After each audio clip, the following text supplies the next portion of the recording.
Cabinet ministers mount a strong defence of the Conservatives' economic record. The Prime Minister is back in Downing Street for the budget that is expected to launch the general election. Paddy Ashdown tells Labour to stop sitting on the fence and spell out its position on electoral reform. And British scientists are on the verge of pinpointing the cause of asthma.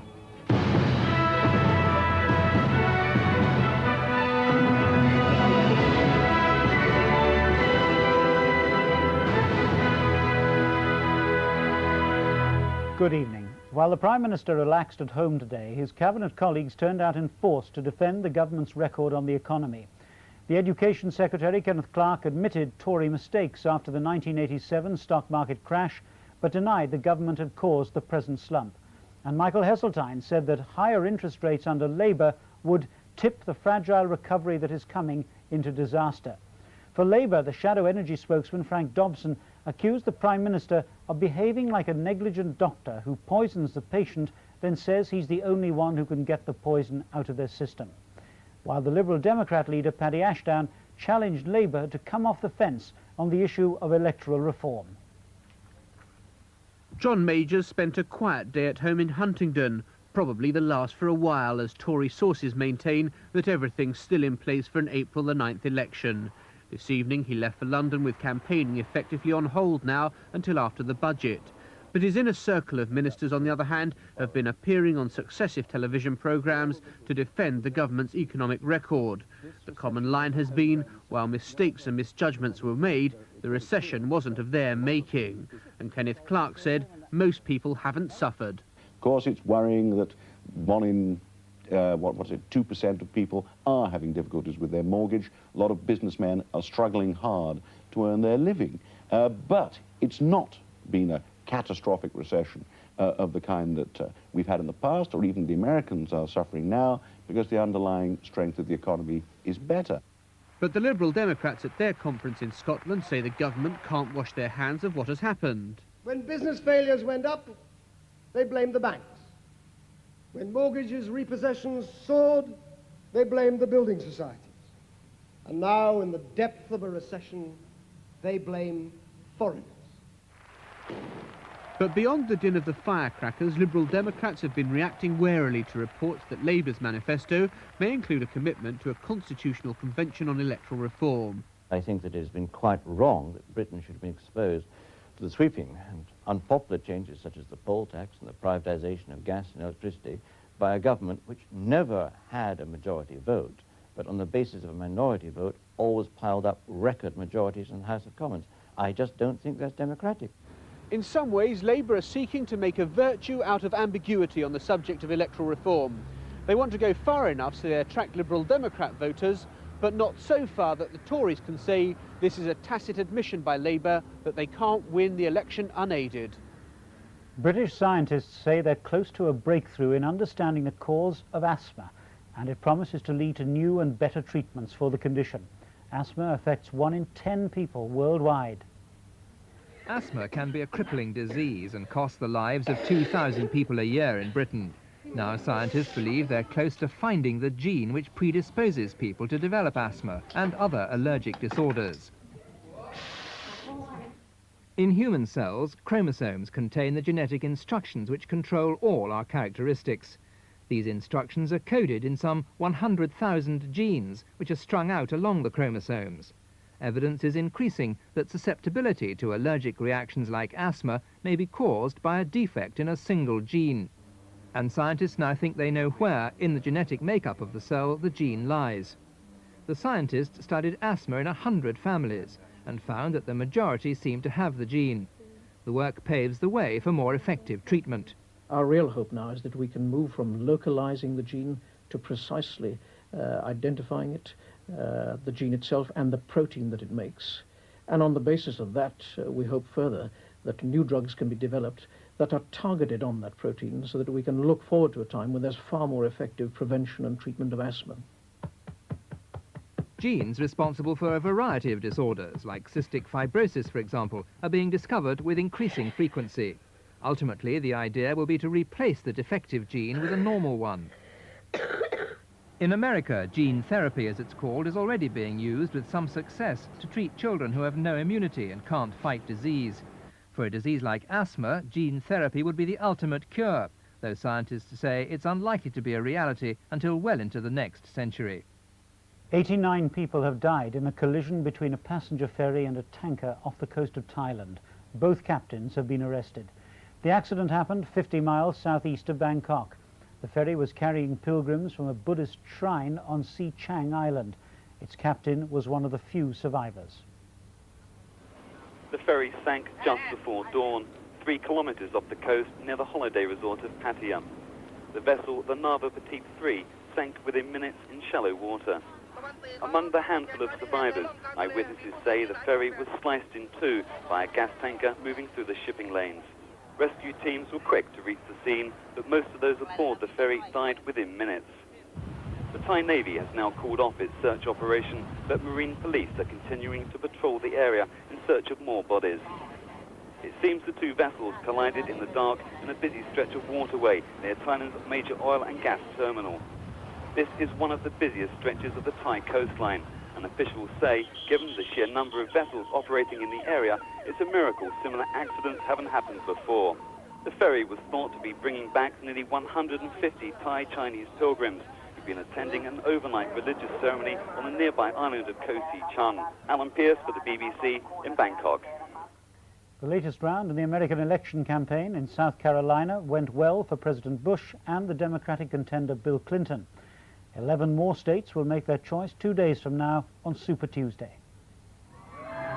After weeks of early skirmishing, Bill Clinton's victories in his native South are finally signalling the emergence of a front-runner in the Democratic nomination race.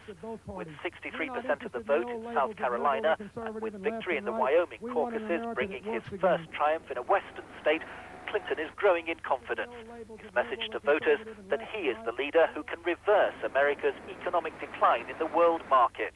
Our competitors are growing more rapidly than we are. We are losing our competitive leadership. We have gone from first to 10th in the world in wages, from the world's banker to the world's biggest debtor. But there was some consolation for Paul Tsongas this weekend. As Clinton's closest challenger, Tsongas won the Arizona caucuses to keep alive his campaign based on the business-oriented economic policies of the Democratic Party's right wing. In the Republican race, George Bush's win in South Carolina was more comfortable than in other recent primaries. He's now taken all 8 of the ballots so far held and declared today's results a magnificent victory. But his conservative rival, Pat Buchanan, still managed to pick up a quarter of the votes cast.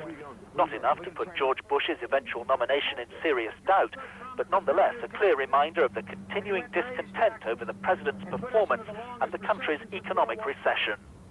Martin Sixsmith, BBC News, Washington. In Nagorno-Karabakh, troops from the Commonwealth of Independent States caught up in the conflict between Armenia and Azerbaijan are completing their withdrawal as fighting continues. The latest clashes are concentrated on the towns of Askran and Agdam, where both sides have reported hundreds of people killed in several days of violence. From Azerbaijan, Angus Roxburgh reports. The Azeris are losing this war and they know it. This soldier is suffering from shock after his armoured vehicle was hit by an Armenian shell this morning. 2 of his friends were killed and 11 injured. 1 lost his leg. Casualties are now beginning to mount up on Azeri territory outside of Nagorno-Karabakh itself. 1 man returned home to find his house in the town of Agdam destroyed, his brother dead. It's part of a counter-offensive by increasingly confident Armenians firing from inside Nagorno-Karabakh, following an unsuccessful Azeri attempt to take the Armenian village of Askeran last Friday. Many Azeris blame it on outside intervention. We have to defend ourselves, but they get weapons from foreign countries: Syria, Lebanon, Israel and France. Azeri soldiers are trying to defend one of their last remaining villages in Nagorno-Karabakh from Armenians who now surround it on 3 sides. The Azeri National Army does its best to suppress sniper fire, but it's a band of only a few hundred men, and for the moment there seems little realistic prospect that they can make any serious response. When we tried to return to Agdam this evening, we were turned back and prevented from filming because of what police said was an emergency situation. Evidently, the Armenians are stepping up their offensive, leaving the Azeris more demoralized and jittery than ever. Angus Roxburgh, BBC News, Azerbaijan. The head of the 14,000-strong United Nations peacekeeping force in Croatia has arrived in Belgrade with a small advance party. His 31-nation force will keep the Serbs and Croats apart while a political settlement is negotiated. The worst violation of the 2-month-old ceasefire occurred overnight when Serbian guns bombarded the Croatian town of Osijek, killing 7 people and injuring another 30. The first Cambodian refugees have been returning from Thailand following the end of 20 years of civil war. They'll be housed in specially set up reception centres in western Cambodia run by the United Nations. It's expected that the UN will eventually have to help resettle 750,000 refugees. This hardly looks like the promised land, a newly built camp deep inside western Cambodia. But it's one of 6 United Nations reception centres for hundreds of thousands of Cambodian refugees, now in Thailand, who are finally coming home. Apart from the 370,000 refugees in camps outside, there are already nearly 200,000 displaced people inside Cambodia. In the next few weeks and months, they'll be joined by up to 250,000 Cambodian soldiers from the 4 rival armies. They're to be disarmed and demobilized by the United Nations. In Battambang, there are some hopeful signs as the ceasefire encourages people to return to this once gracious town. From the grandest villa hangs the portrait of Cambodia's ruler, Prince Sihanouk. Inside his palace grounds, Sihanouk and the royal family admire the macho skills of their 30 North Korean bodyguards. The Koreans, trained to kill would-be assassins, are here because 20 years of civil war have left Cambodia so divided the prince's life can't be entrusted to his own countrymen. Brian Barron, BBC News, Cambodia. Football now. Liverpool are now firm favourites to win the FA Cup after beating Aston Villa in this afternoon's quarter-final. Their 1-0 victory gives them a semi-final against second division Portsmouth. In Scotland, the semi-final draw has pitted Rangers against Celtic. For Liverpool.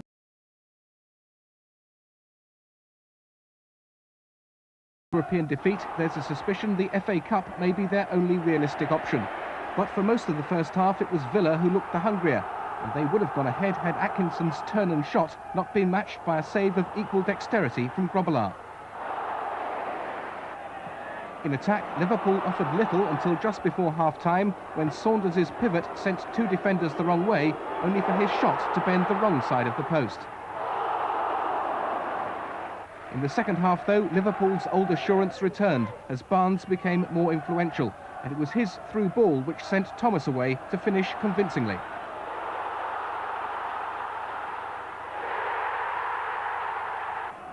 Even then, Villa might have salvaged it, a series of threatening attacks ending with Parker bringing the spectacular best out of Grobbelaar. It was a save which put Liverpool through to an inviting semi-final against second division Portsmouth. Southampton or Norwich replay to see who'll meet Chelsea or Sunderland, who play tomorrow. But the best semi-final will be in Scotland, where Rangers will face Celtic in yet another old firm derby. Airdrie will play Hearts, who today accounted for Falkirk, taking the lead after just 90 seconds through Ian Ferguson. In a hectic opening, Falkirk equalised almost immediately, only for Robertson to restore Hearts' lead. And still only 8 minutes gone. The issue wasn't really resolved until just before the end, when Gary Mackay emphatically ensured a Hearts victory. 3-1 the final score. And that's the BBC News tonight. Good night.